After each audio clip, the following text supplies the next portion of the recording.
Hello, my name is Evan, and welcome to part one of my series on the history of video game movies. Video games have been made in film for almost 3 decades now, but in this video I'm going to focus on the very earliest examples, mainly the ones that took place in the 1990s. Before getting into the first live-action video game adaptations of the early 90s, I'd like to mention what is, to the best of my knowledge, the first adaptation of a video game into film, period. I'm referring to a somewhat obscure animated version of Super Mario Bros. That came out in 1986. This was 1 year after the debut of the original NES game. It was called Super Mario Brothers, and then it has a subtitle which is in Japanese, might mangle the pronunciation, but it's Peach Hime Kushutsu Dai Sakusen, and the English translation of that is The Great Mission to Rescue Princess Peach. It was directed by a man named Masami Hata, and would actually end up being the first of many anime versions of video games. Also, kind of interesting note here, the anime it's kind of meta in a way, as the plot actually revolves around Mario and Luigi getting stuck in a Famicom game, that's the Japanese version of the NES. So after that, it was actually quite a few years before we'd see any further movies based on video games.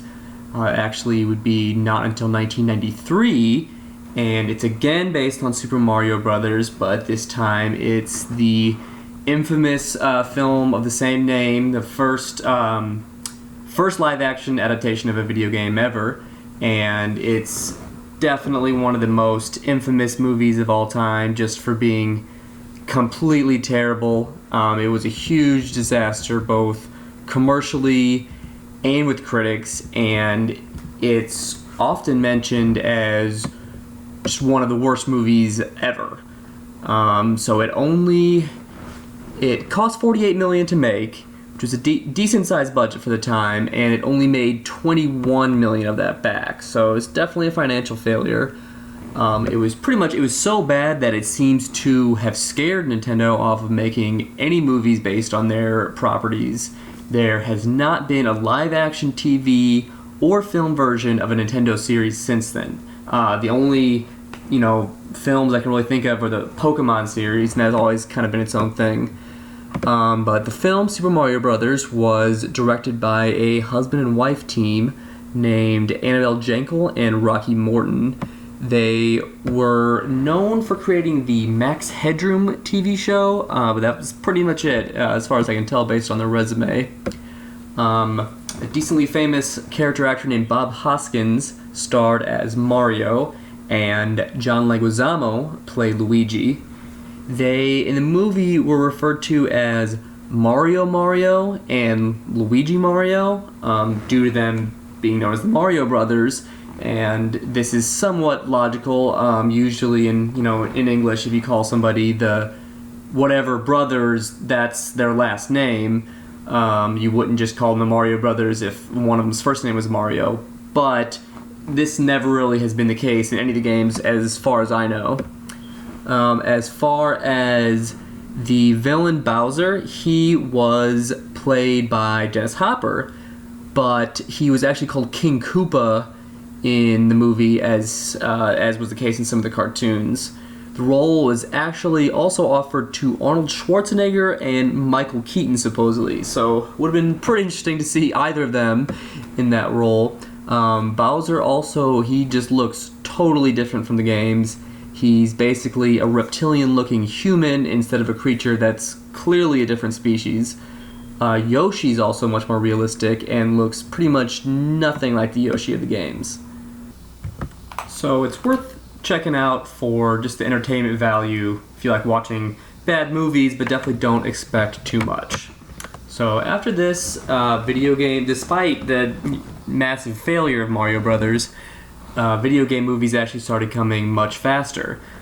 The next one that came out was just the following year, in 1994, and that was a film called Double Dragon that was based on a beat-em-up series of the same name that it started out in 1987 in arcades and was eventually ported to tons of different consoles, including Atari 2600, NES, Game Boy, Sega Master System, Sega Genesis, and then there were even 2 sequels for arcades in 88 and 90.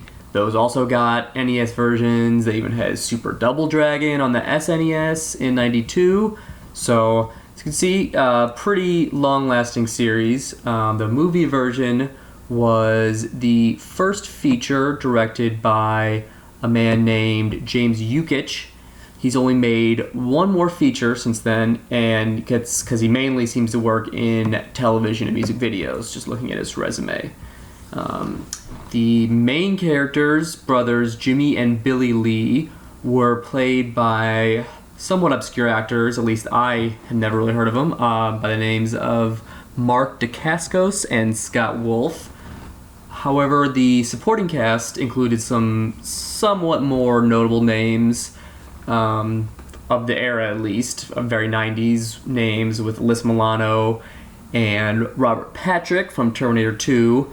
Also, for some bizarre, inexplicable reason, there are cameos by Vanna White and George Hamilton as newscasters, and even more ridiculously, Andy Dick as a weatherman. The film, it's pretty awful and cheesy and has some dodgy effects, but it's worth checking out for some over-the-top 90s ridiculousness. You can actually watch the whole thing on YouTube if you search for it. So far, video game adaptations haven't been doing so well, but that same year in 94, we also see our first success in the genre, at least in terms of money-wise, financially. The movie I'm referring to is Street Fighter, based on the iconic fighting series of the same name. The first Street Fighter game came out in 1987, but it really gained a lot of popularity in 91 with Street Fighter 2. So in 94, the series was pretty much at the height of its popularity. It's actually, it's still around and relevant, as Street Fighter V is coming to the PlayStation 4 and PC in 2016, and that's definitely a very anticipated game. So, long-lasting, very relevant, influential series. As far as the movie version goes, it was directed by Stephen E. D'Souza, who wrote many big films like 48 Hours, Commando, Die Hard 2, and the first 1995 version of Judge Dredd. The cast included Jean-Claude Van Damme, Raul Julia, and Kylie Minogue. The movie was mostly based on the incredibly popular Street Fighter 2 game, but it was much more comical than the source material. Street Fighter was definitely a commercial success, as I mentioned earlier. It only cost $35 million to make while grossing just shy of $100 million at the box office, so definitely a good return on their investment there. However, the reaction of critics was definitely a different story. The tomato meter on Rotten Tomatoes currently has it as a paltry 12% approval rate. Its user rating on IMDb is slightly better at 3.7 out of 10, but that's still definitely not a good score. That same year, there was also an animated version of Street Fighter, but it was made in and released only in Japan. It was called Street Fighter 2, the animated movie, and the director was Gisaburo Sugi, who worked as an animation director on the 1960s Astro Boy series, and was written by Kenichi Imai. It was eventually dubbed and subtitled for American audiences. The 20th Century Fox ended up distributing in some countries. This version seems to be a bit closer to the source material, as Ryu is the main character instead of Guile, as in the live-action version. Moving on, Japan produced another animated version of a video game that year called Fatal Fury, the motion picture. Like Street Fighter, Fatal Fury is also a fighting game series. Started in 1991 with Fatal Fury King of Fighters. originally on the somewhat obscure Neo Geo console made by Japanese company SNK. Other consoles such as the Sega Genesis, Super Nintendo, and eventually even the PlayStation 2 got ports. There were sequels throughout the 90s, but the last game in the series came out in 1999, and we haven't seen anything since. The film version was directed by Masami Obari, who worked on anime such as Bubblegum Crisis and Gunsword. The film was in the same universe as two Fatal Fury TV specials that had previously aired in Japan. Okay, so then next year in 1995, we have another huge video game adaptation, and that's Mortal Kombat. Probably don't need to tell you this, but the Mortal Kombat series is one of the biggest in video game history. It started in 1992 in the arcades with a game that was ported to the Super Nintendo, the Genesis, the Game Gear, the Game Boy. The series is still going strong with Mortal Kombat X, released in April 2015 on the PS4, Xbox One, and PC. The movie version was written by Kevin Droney and directed by Paul W.S. Anderson, who had previously only directed one film called Shopping, but he would go on to make films such as Event Horizon, Alien vs. Predator, the Death Race remake, and also eventually another video game adaptation, Resident Evil, and he also directed two of the sequels in that series. So the film ended up being pretty successful at the box office. It made over $122 million globally, which was way higher than the $18 million budget, and spent 3 weeks at the #1 spot in the United States. However, like with Street Fighter, the critical reception was much worse. Many complained that it was cheesy with bad acting and bad dialogue, and I can't say I disagree with any of that, but that's kind of the point of the movie. They weren't going for something super serious there. So it's still entertaining to watch for sure, but it only has a score of 33% on Rotten Tomatoes, so better than Street Fighter, but still not good. The cast was made up of relatively unknown actors, such as Robin Shou as Liu Kang, Lyndon Ashby as Johnny Cage, and Bridget Wilson as Sonya Blade. The role of Johnny Cage was actually offered to Jean-Claude Van Damme, but he turned it down to do Street Fighter. The only somewhat notable name, to my knowledge, in the cast was Christopher Lambert as Raiden, who you may know from the Highlander series. The games were known for their over-the-top, brutal violence, but the movie was definitely much tamer. It's only rated PG-13. If you did a faithful Mortal Kombat movie, I'm sure it'd be rated R. 2 years later, in 1987, they released a sequel to it called Mortal Kombat Annihilation. This time the director was a guy by the name of John R. Leonetti, who was the cinematographer on the first film. Most of the roles were recast, except for Robin Shou and Talisa Soto. The second film was definitely not as successful as the first. It had a much higher budget at around $30 million, but it made less than half of the money the first one did at the global box office, at slightly over $53 million. So, it had a higher budget, but it doesn't really show in the film. And, it did make more than the budget, but it didn't really make that much of a profit. The critical reception also got worse. On Rotten Tomatoes, it has an amazingly terrible score of 3%. Metacritic has it as a little bit better at 11 out of 100, and then the IMDb score is then slightly more generous than that at 3.6 out of 10. A third film in the series was briefly in development, but it eventually fell through, partly because of the negative reception of the second movie.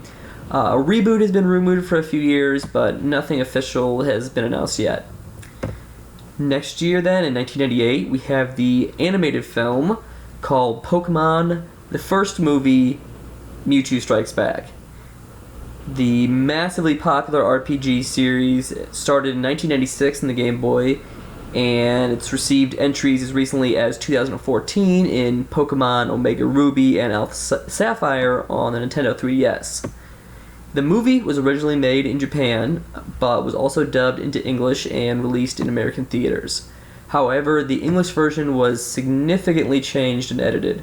One major difference is that Mewtwo is more of a clear-cut villain in the Japanese version. The director was Kunihiko Yuyama, who would continue to work on the series for years to come.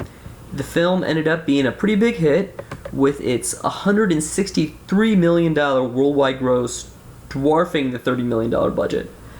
However, and you may be noticing a trend here, critical reviews were much less kind.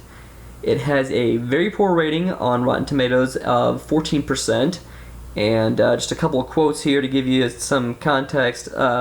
Lisa Schwartzbaum of Entertainment Weekly said that, quote, any grown men or women who pay to see the movie face a harrowing ordeal. Then Anita Gates from the New York Times also complained that the film sent some unfortunate messages. So, again, not very popular with the critics. Finally, we come to the last video game movie of the 90s, and that is Wing Commander in 1999. The series was created by Chris Roberts, began in 1990 as a PC-DOS game, and it simulates space combat.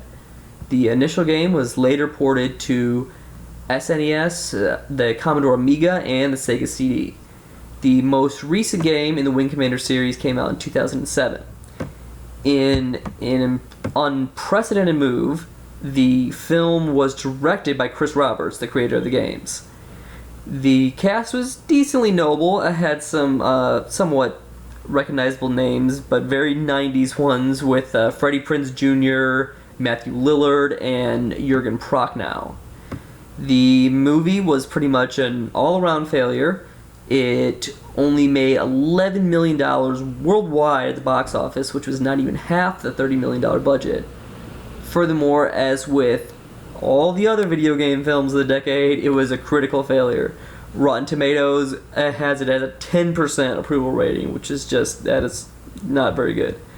And so that's pretty much it. Unfortunately, none of the video game adaptations of the 90s were really that great. Across the board, they were critical failures, although there were definitely financial successes in there.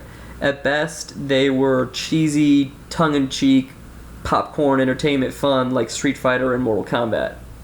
However, in the 2000s, video game movies started to get a bit more mainstream respect with films like Lara Croft, Tomb Raider, the Resident Evil series, Max Payne, and Doom. And these films and more is what I'm going to cover in part 2 of my video series, which should be coming soon. So, thanks for listening.